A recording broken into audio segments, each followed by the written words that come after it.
نحمده ونصلي على رسوله الكريم أما بعد فأعوذ بالله من الشيطان الرجيم بسم الله الرحمن الرحيم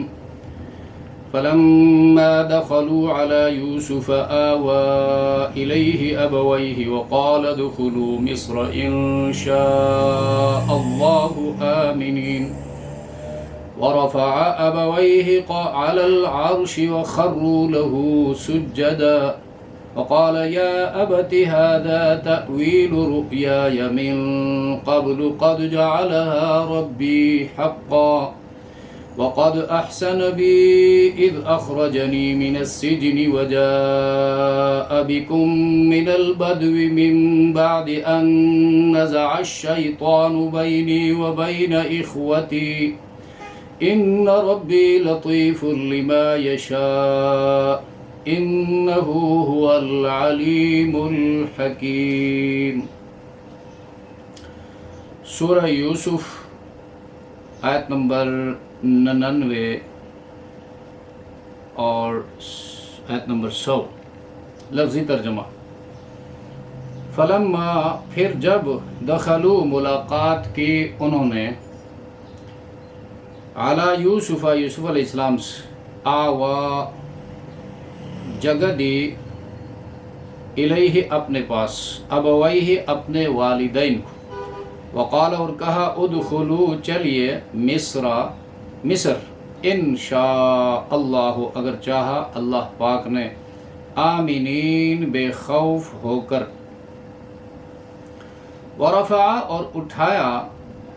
ابویہ اپنے والدین کو علی العرش تخت پر عرش تھرون تخت یہاں پر شاہی تخت مراد ہے عام تخت مراد نہیں تخت شاہی پر وخروا اور گر پڑے وہ خروا اور خرّا خروراً اوپر سے نیچے گرنا یعنی مکمل طور پر سناٹے سے گرنا